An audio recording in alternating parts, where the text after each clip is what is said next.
who represents the R&D Center for Animal Health. I hope you don't mind that we moved you up the schedule. We're not gonna. We will follow the program, the agenda. I'm gonna pass on the floor to Natalya Moroz. Please welcome our next presenter. She will brief us on the effectiveness of vaccination against viral diseases in the poultry industry. Well, of course, I will not be able to touch upon all types of vaccination programs. Поэтому я выбирала, что будем освещать. So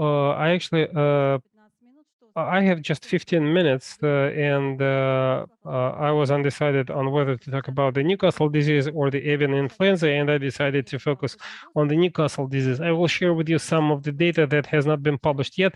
That was before the 2nd of May, before the gull-caused avian influenza. But if you want me to talk about the avian influenza, I'll be happy to discuss it with you during the coffee breaks, offline, during the gallery dinner. Avian influenza is another interesting topic.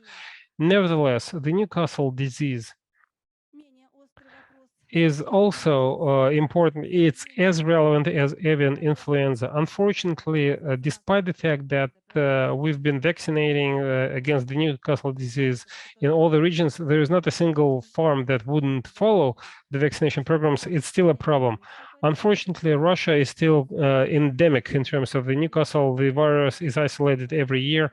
Our lab is a reference lab for the Newcastle disease, and the number of outbreaks is not that significant, but our experts go there to isolate the viruses if they are told about an outbreak. So, like I said, the Newcastle disease is isolated every year, and everyone is now literate on that. And officially, the Newcastle is isolated in just backyard farms. As for the poultry farms, no data. Yeah. And we isolate genotype 7, the infamous genotype 7. In 2013, avian influenza was isolated in Kaliningrad. We isolated genotype 7 in the Crimea, and in 2019, the Krasnodar region.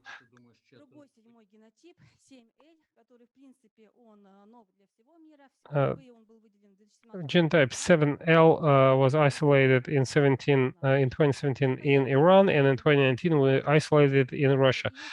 And while in 2019 it was right on the borders, right on the Russian borders, in 2020 we isolated in the Central Federal District. In 2021, that's the Russian forest. 2022 it was not an exception, and 2023 followed in footsteps. We isolated the Newcastle disease in central Russia in 2023. Our R&D center is part of the supervisory agency, so everyone is scared of us, and we're talking about officially reported outbreaks. This is just the tip of the iceberg. For the Newcastle disease, like I said, the Newcastle disease is still a huge problem for us. Our vaccine is not sold in Russia alone.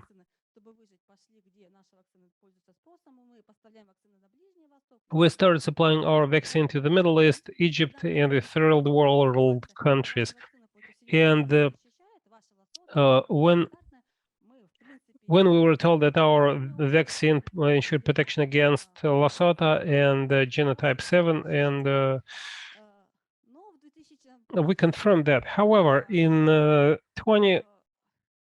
year of 2000, in 2020, when the COVID-19 pandemic broke out, and when H9 avian influenza was also isolated,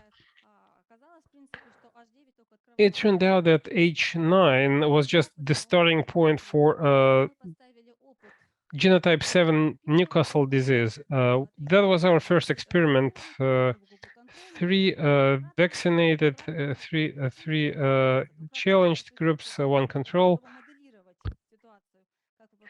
group, and we wanted to model a vaccination program at a farm. We challenged birds with three different strains of Newcastle genotype 7. These strains derived from Kaliningrad, Krasnodar, and the Crimea. And the birds were challenged intranasally in our lab. We used the new genotype 7 strain to challenge the poultry. One of Lasota challenged group, all the birds in the control group died, and because we talked about we're talking about highly pathogenic avian influenza and other viruses, so the control group, the entire control group died. 20% survived in the Crimea group. I mean, the survival rate was 80%, the mortality was 20%. The Krasnodar, that's genotype 7L, 60% of the vaccinated, Lasota vaccinated birds died. The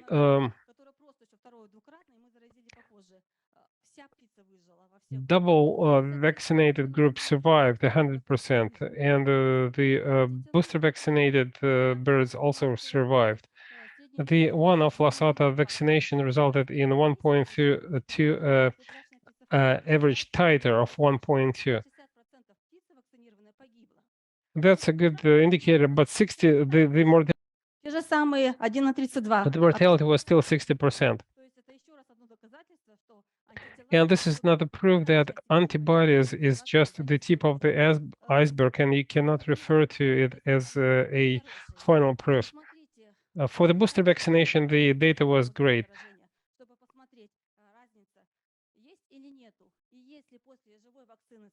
Live vaccine resulted in a spike in the titer after the challenge. It was not the case with the booster vaccination. In other words, the virus replication did not happen. In other words, the virus did not replicate. These are the main vaccine producers listed in this table. As you can see, they differ in the effective infecting dose from 50 to 70.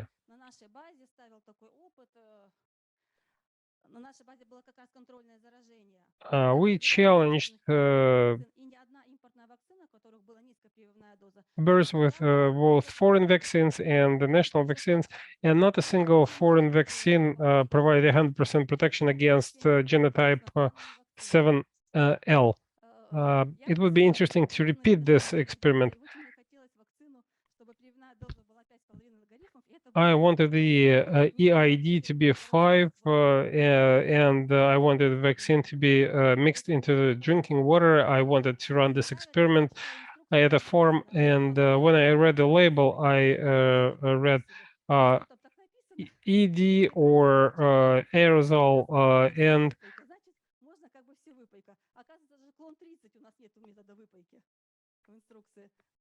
no one ever reads the label, and я применила выпайкой, то, что нельзя, применила окулярно, потому что тоже хотела посмотреть разницу. Там же... I wanted to see the difference between the route of administration because the vaccination in the past was done intranasally.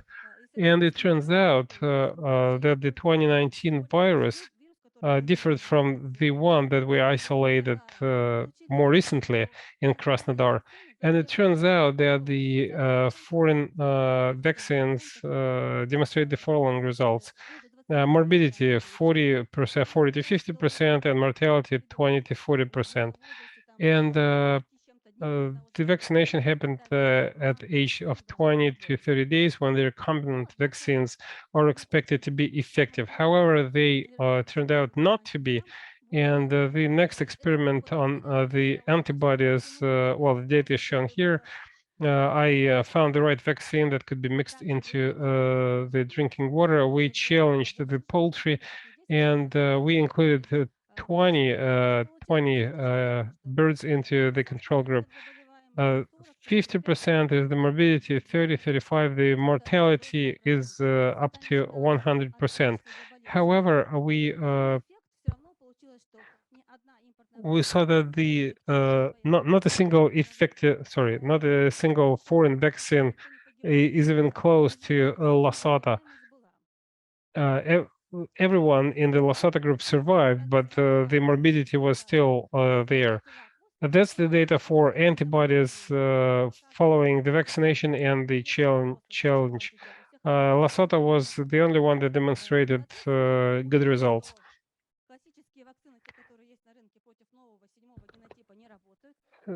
Vaccines available in the market are not effective against genotype 7, and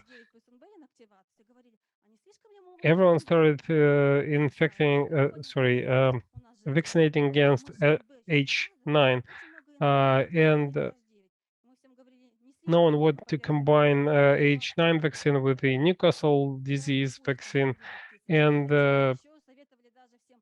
we actually told everyone to vaccinate their flocks against the Newcastle disease because it was more of a problem as compared to avian influenza. But we realized even then that Lasata did not offer 100% protection.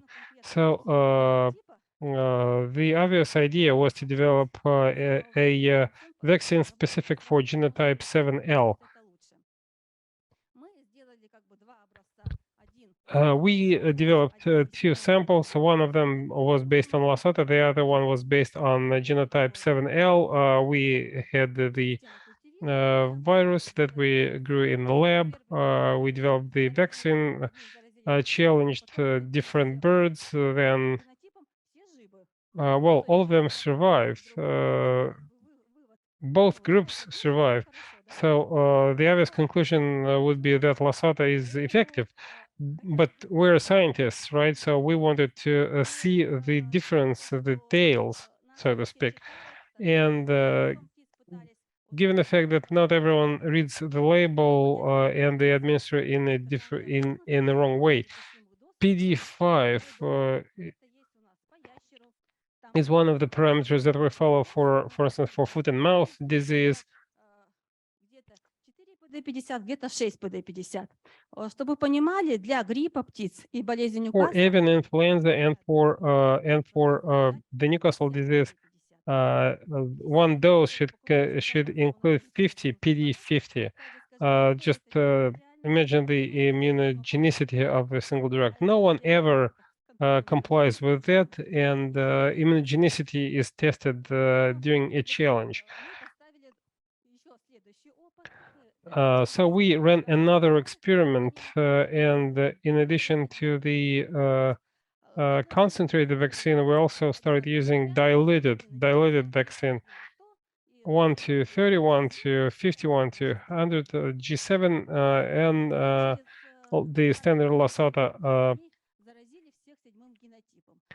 vaccine. Then we challenged them with genotype 7 strain, and it turns out that the high concentration vaccine ensured the rights of 100% survivability.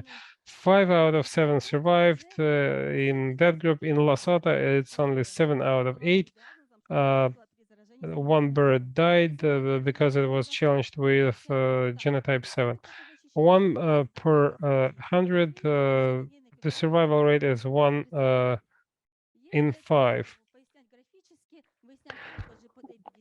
Graphically, it looks like that. The crossing point is the PD50 that ensures the right protection levels. It's a logarithmical scale, 1.5, 2, and 6.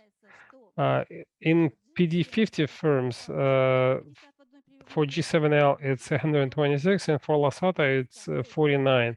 So it's close to the required OIE requirement of 50. But for the G7L features a better result. As for the affinity, please go back to the previous slide.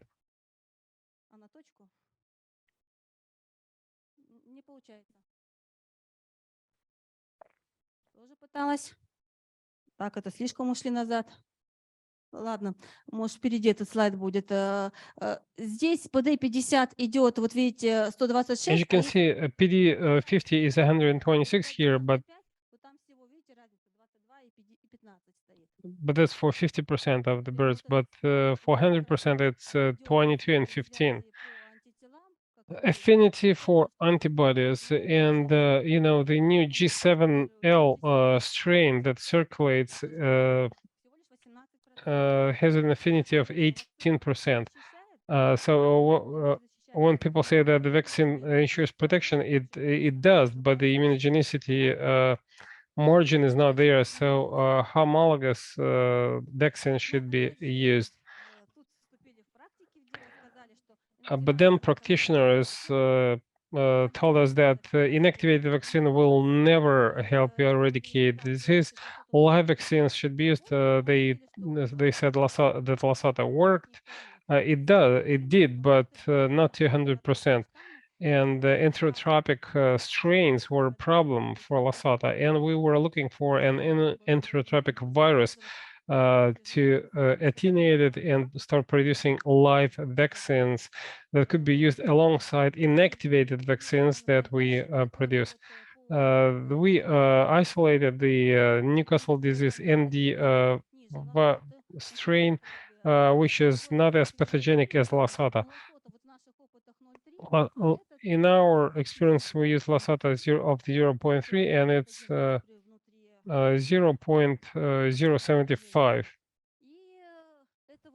Первый опыт, когда мы чуть-чуть не дотитровали НБН, и 3 опытных The NDEN had a titer of 3.5 to 5.5, while Lasata was 4.5 to 6.5. We challenged the birds with genotype 7.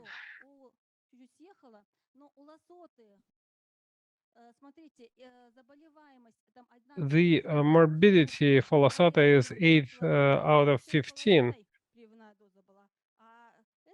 And 1.1 in 15 if the dose was 6.5.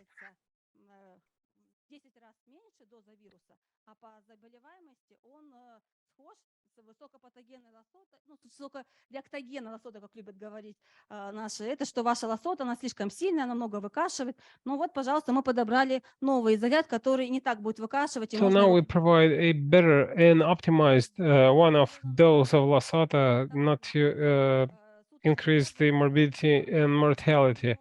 And as you can see, 1 out of 15, 4 out of 15 was the mortality. And the next experiment that we carried out included SPF chicks. And of course, they had maternal antibodies, and we waited until they went down to 1 per 8. But when we carried out tests with SPF chicks with no antibodies, we received phenomenal outcomes. Given the same dose, as you can see, the NDN had an EID of 6. The mortality was 35 out of 6 died, while Lasota in SPF chicks resulted in a mortality of 10 out of 16 birds. And the morbidity, as you can see, was 8 out of 16, and for Lasota, it was 15 out of 16, and 10 of them died, which means that Lasota efficacy was just 6%, which is an extremely low indicator. Let's take a look at increasing the dose, 5.5 and 6.5, and the data is almost the same. 8 out of 16 was the morbidity, and the mortality was 5 out of 16. The effectiveness of the dose was basically the same. So increasing the dose did not improve the outcomes. And we will shortly publish the data. Сейчас проверяется на птицефабриках. Если 7-й генотип на птицефабриках уже мы 2-й год, но еще тоже не подали на регистрацию, мы смотрим, как она работает, то вот эта вакцина у нас, она только вот весной поступила на... This vaccine has been launched in the market just this spring, and we plan to get an approval for both of the vaccines this fall. And the theoretically, not a single vaccine will ever ensure 100% protection. And the reason for that is quite simple. Coverage of the vaccination, coverage of the population during the vaccination program is the first bullet. You will still miss out some birds, which means that some of them will be vaccinated, some of them will not be vaccinated. If, all the producers never say that the vaccine is 100% effective. So let's say you miss some birds and in some other birds the response is not good, or they might suffer from some chronic diseases. That means that you need to reduce the amount of vaccinated birds even further.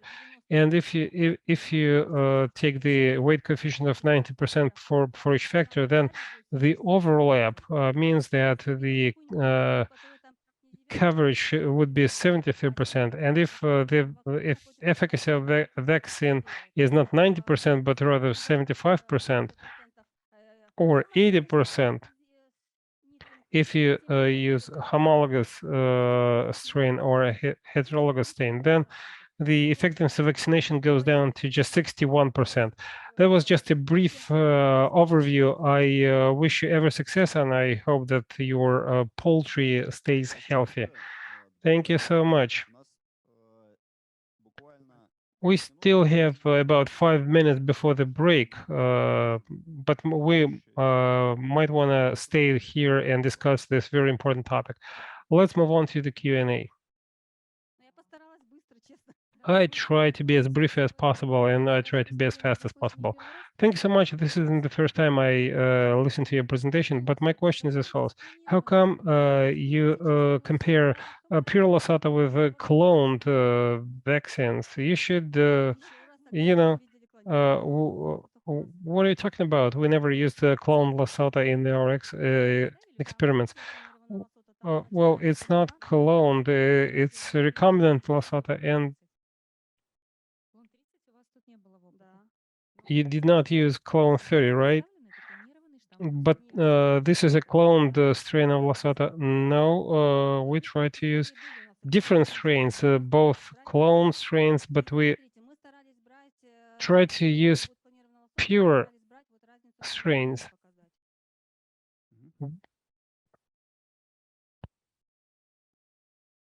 Смотрите, активность вакцины дает производитель, да? The activity of the vaccine is specified by the producer, and if the producer says that this vaccine should be used in a tenfold dose in drinking water, so that's 8, and another producer says 5.5 is the required dose, that would be interesting to compare. So cloned and non-cloned Losata, neither of them worked. So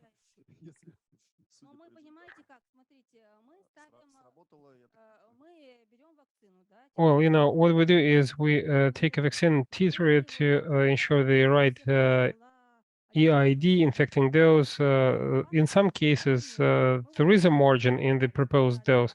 We never did that though. We focused on the IED dose. I have a very practical question. I am slightly confused about one of the experiments. For a day, you did not use live vaccine, right? Exactly. Then on day 14, you administered live vaccine, Lasota or any other vaccine.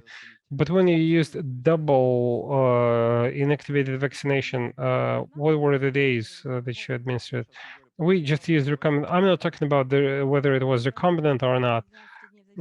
Day 12 or 14, that's when we administered live vaccine. In 10 days, we revaccinated one of the groups.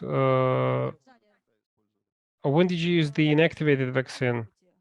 Are you talking about the first experiment? We had 3 large cages. All the birds were vaccinated.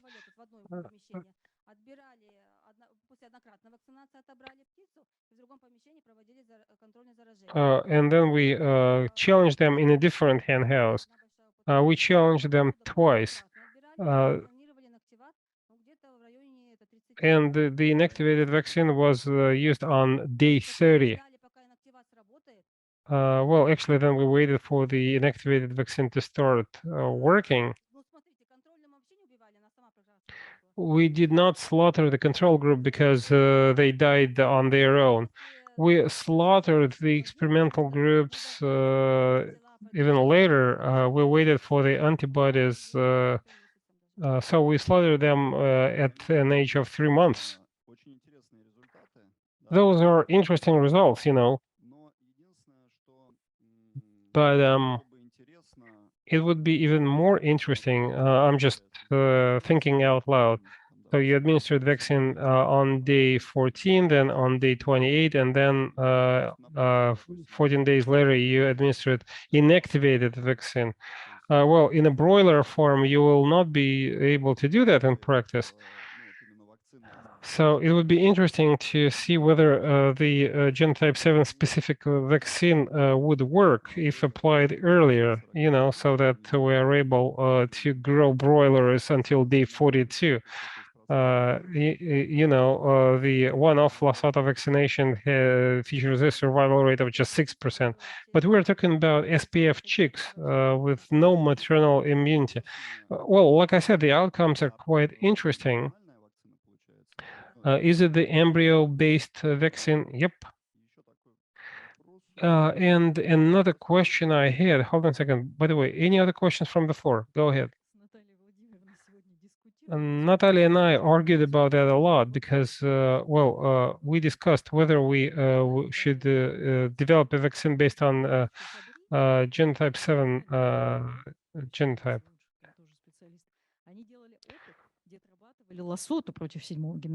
Lasata was compared with Lasata was used for genotype 7 protection, and they proved that Lasata was effective. So does it make sense?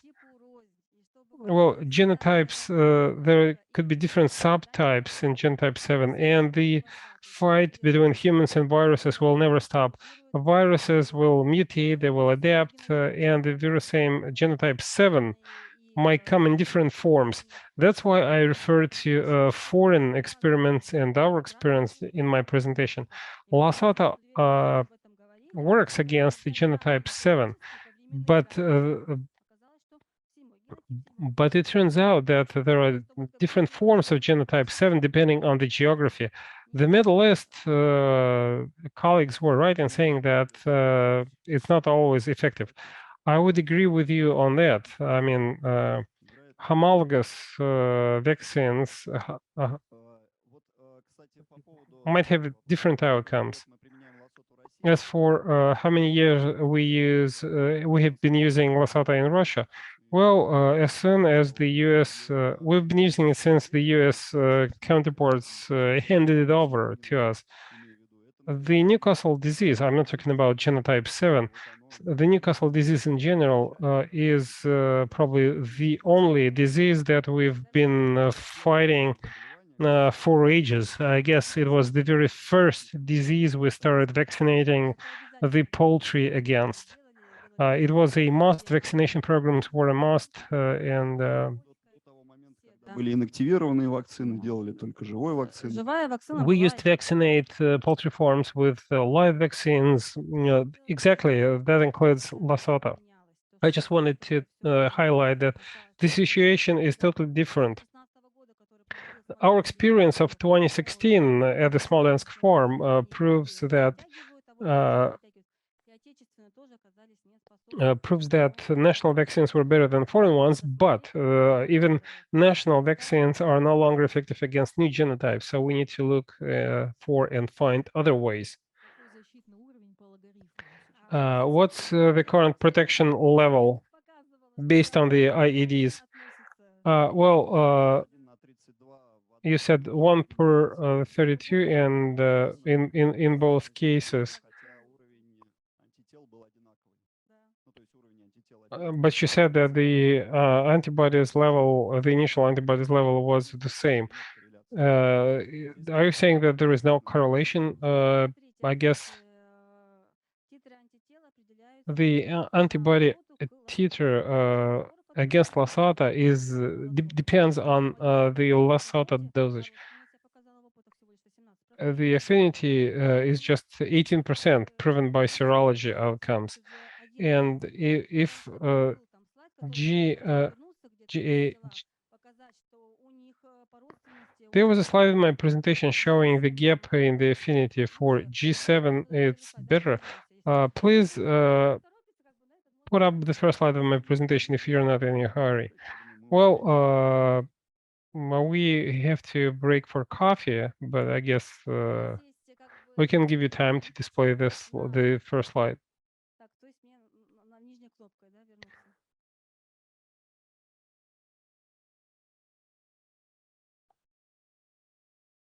Вот, смотрите, видите, РТГ с антигеном Лассота и РТГ антигеном G7.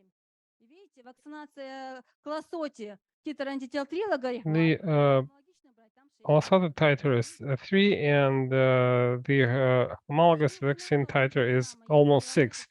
And vice versa, if you compare Lasata to Lasata, it's 3 and 6 as well. What about the opposite direction? I mean,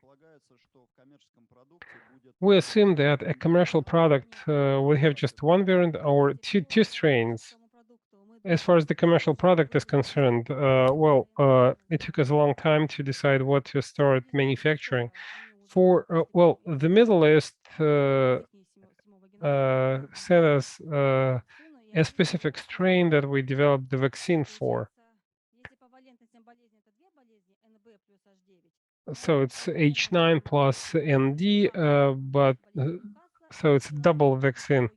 It's Lasata plus the genotype 7 and 2 strains of H9. That's G1, which circulates in Russia as well. So we decided not to reinvent the wheel. So you're saying, so it's 4 strains and 2 diseases, right? Насколько я понимаю, если мы ставим РЗГ, у нас могут получиться заниженные титры. И, допустим, если мы видим в реальной... So you're saying that the titles would be и низкие при этом титры в РЗГ, то мы должны думать в сторону седьмого генотипа. under Или ИФА у нас тоже будет занижена. evaluated. Much depends on, first you need to identify what circulates in your poultry farm. In addition to, Вот такие экзотические как бы штаммы. И насколько широко... well, the genotype 7 is no longer a problem. It used to be a problem 10 years ago or 7 years ago. Now we deal with genotype 7L, and we isolate genotype 7L. 7L is the only strain that we isolate. What's the ratio between the classical strain? Like I said, we no longer isolate the classical strain, but we're only invited when there is an outbreak. You know,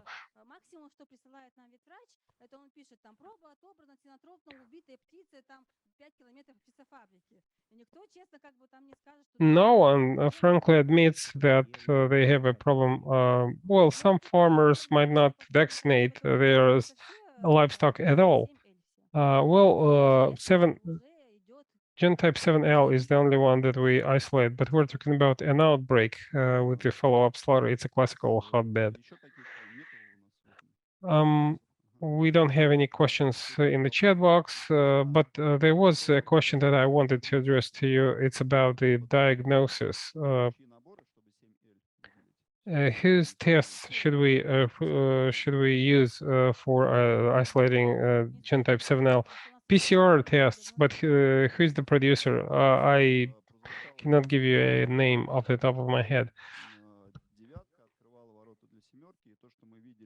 Genotype 9 paved the way for genotype 7, and the respiratory diseases were linked with Newcastle disease genotype 7. However, when we did PCR tests, we isolated low pathogenic avian influenza genotype 9, but we didn't isolate ND virus.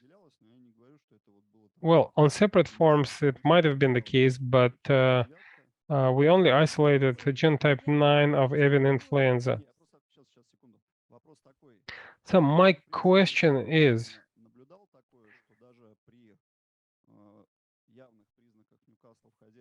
even if there are clear signs of the Newcastle disease on a farm, we would send samples to the lab, and the lab, for some reason, did not isolate the ND virus.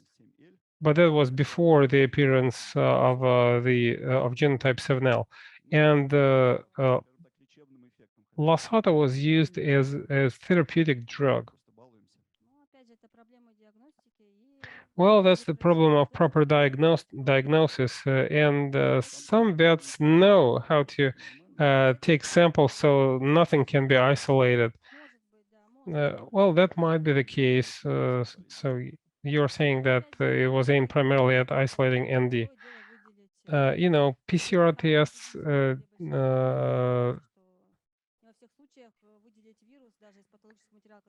cannot always isolate the virus from the sample sent to the lab.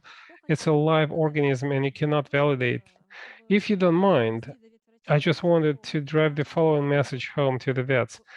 Vaccination development in a lab condition is one thing, but administering vaccination in a poultry farm is a totally different thing. And vaccination in the wild, highly virulent virus outbreak conditions is another matter altogether.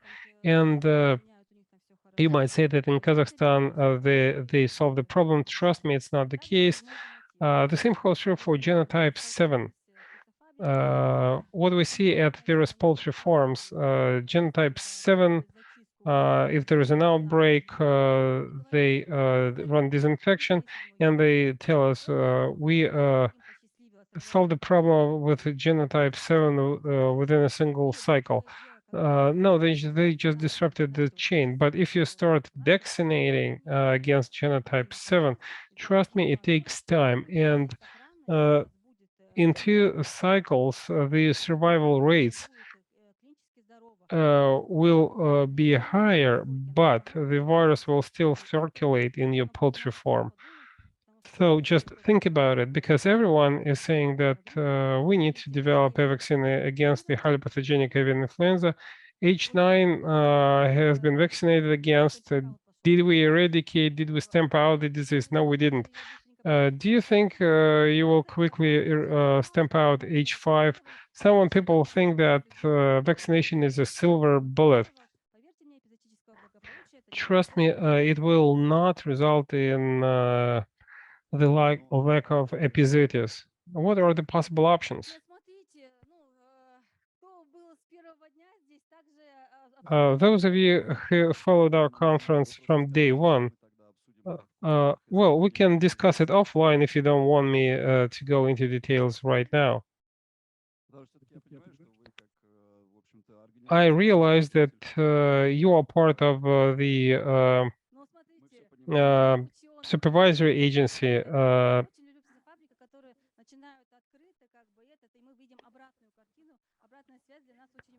Feedback is important for us, the R&D Center for Animal Health develops vaccines, but we're all scientists. We're not commercially oriented. We want to see data from the poultry farms. And it's great that we have our own lab that allows us to study and isolate various viruses.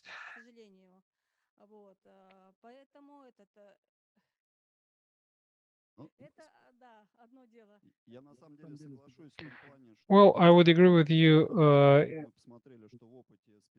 that the inactivated vaccine shows good results, and that it would be difficult to see to see the same results in a real form, especially if it has no sanitary gap. Вот. Будет очень сложно, да, то есть, ну, то есть It would be difficult to replicate the very same results. не только направлено, что вот мы сейчас завакцинируем и получим результат. Это будет комплексная You работа. cannot stamp out the disease through vaccination alone. It takes a comprehensive effort. Let's thank our presenter once again. It was a very relevant and interesting topic. And actually, I'm happy to see that the Russian science, represented by R&D Center for Animal Health, develops new drugs and new products that are at the forefront of universal attention. Thank you so much. Just one brief comment. Belarus allows vaccination now, and the parent flocks are now being vaccinated. That's why Mr. Lukashenko, President Lukashenko, visited Russia yesterday. All right, no comments, no further comments. Ну, Ставропольская есть вакцина. Или у вас есть, кстати? У нас есть вакцина. Ну все, вот, пожалуйста. То есть даже выбор есть, понимаете? То есть Но опять же, надо понимать, что вакцина делается для ЛПХ и для промышленных. Если даже ведут вакцинацию хотя бы не сушек родительских стад, это будет все равно совершенно другие объемы. Что хотелось занести, как бы не то, что вакцина там плохая, то, что как бы она там... I'm not saying that the vaccine is bad, it's not going to provide enough protection, but we need to monitor vaccinated flocks, and we don't have that capacity. Vaccination is allowed for backyard farms, and we've been vaccinating backyard farms every year in Stavropol. They produce it and they send it out to regions. Some farms vaccinate their birds, some don't. But have you ever seen the outcomes of the monitoring, the results, the reports? Well, I saw one of the reports saying that the Stavropol or the Krasnodar region vaccinated several million birds in their backyard farms. I have no idea whether it's true. So it's not even a triple vaccination. Let's say you try to vaccinate backyard farms, poultry. Even if they let you onto their premises, and if you do the first vaccination, if you come back a month later, you'll see that this backyard farm has 50 birds as opposed to 30 birds, because, we all know what happens. You can hardly track the head count at every backyard farm, and no one ever monitors backyard farm poultry. No one is gonna do that. H9 affected the Russian Far East. Genotype 280 was countered with a vaccine developed by Yuri Kopeikin, and he said, и дай мне вот сейчас, я не хочу ждать там месяца-два, пока ты ее произведешь. Он делал заказ заранее, что за полгода... He placed his orders well in advance, 6 months in advance, so that he would have enough vaccine. And he applied it perfectly well. But when the H9 appeared, that's a totally different lineage that came from the Middle East. Everyone started vaccinating their poultry, and they started looking for Avivac or foreign-made H9 vaccines imported to Russia under different names, but it did not solve the problem. Well, think about it. That's is the most difficult and creative profession, I would say.